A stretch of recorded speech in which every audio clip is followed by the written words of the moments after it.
Dipersembahkan oleh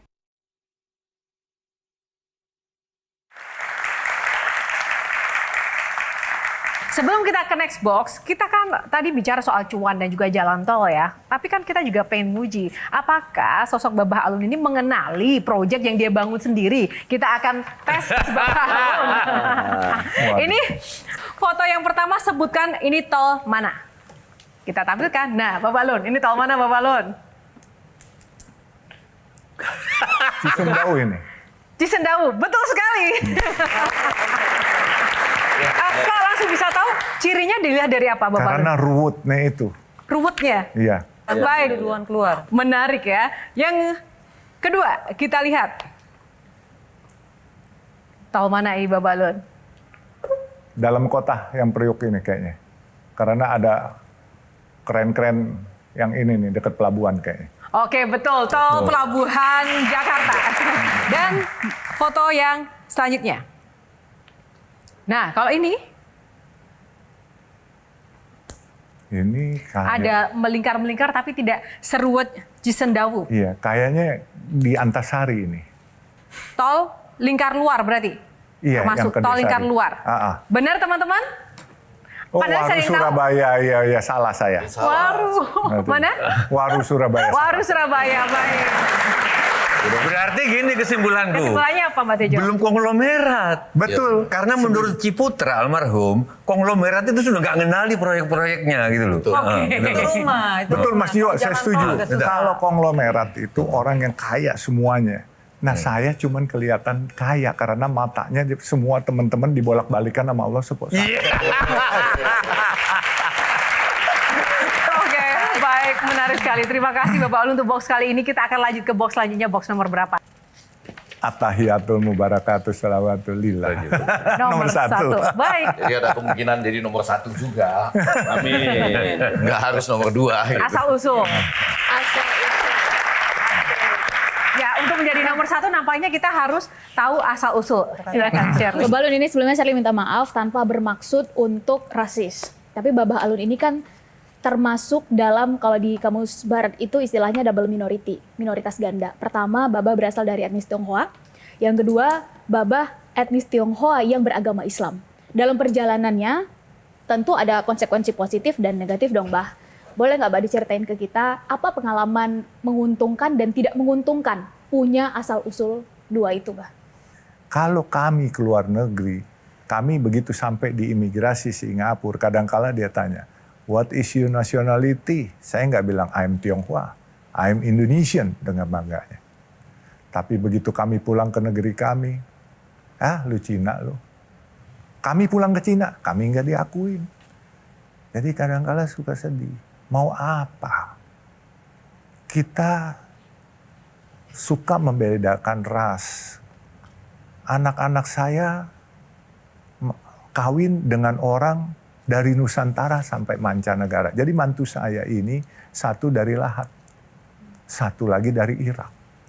Terus cucu saya mau dibilang Tionghoa, atau mau dibilang Lahat, atau mau dibilang Irak. Sedih hati ini. Kita harusnya sebagai anak bangsa, kita udah nggak zamannya milih-milih ras atau apa. Kita saudara sekemanusiaan, ya kan? Masa sama hewan kucing kita bisa sayang? Masa sesama manusia karena beda etnis, beda agama kita harus saling benci, saling musuh? Makanya saya coba meletakkan satu tatanan. Saya mencoba menjadi orang Indonesia yang baik. Walaupun darah saya nggak bisa dilupakan, saya darahnya Tionghoa. Tapi saya nggak pernah ngaku saya pribumi. Waktu nama saya dulu, saya Yusuf Hamka, orang menganggap saya pribumi. Saya memberanikan diri. Dulu ada satu orang pengusaha besar, Tionghoa, namanya Muhammad A gitu ya. Dibilang nama Tionghoanya, oh marah-marah bisa ditempeleng. Karena dia mau merubah dirinya jadi Indonesia.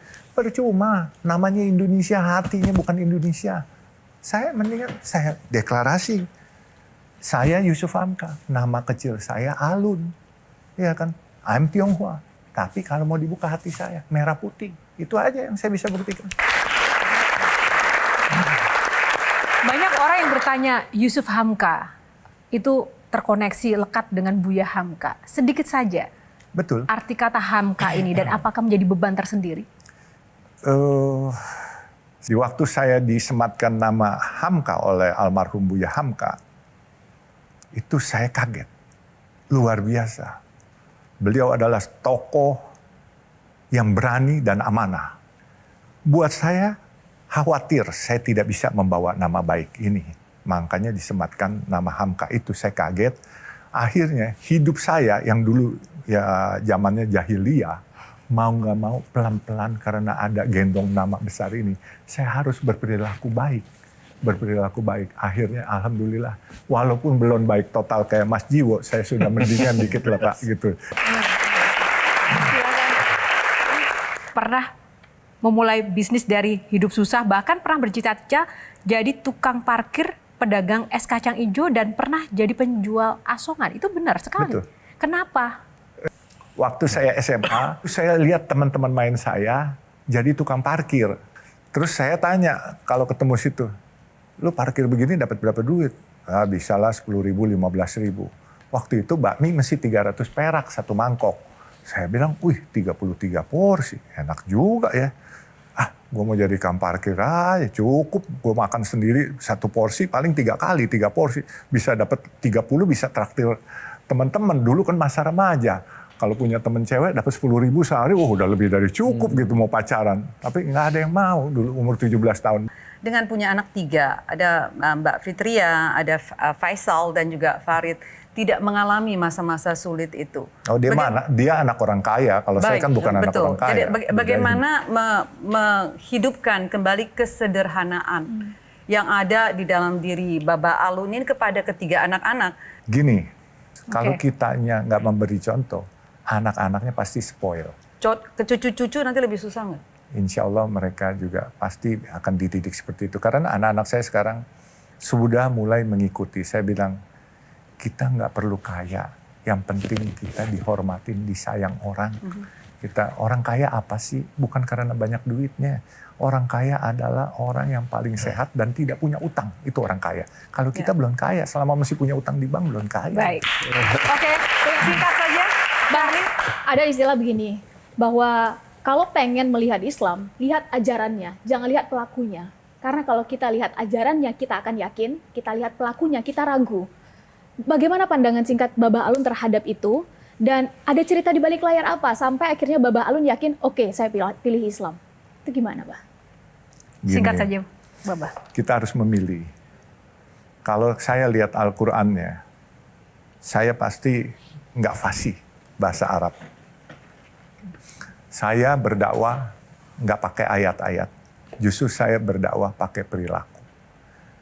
Islam selalu di Al-Quran maupun di Alkitab Kristen mengajarkan cinta kasih, adab yang baik. Kalau orang yang tidak baik, bukan berarti agamanya yang tidak baik. Jadi kalau saya sih simpel aja. Makanya selalu saya katakan kepada anak-anak, bila engkau mau beragama yang baik, manfaatkan usaha kamu untuk keharuman agama kamu.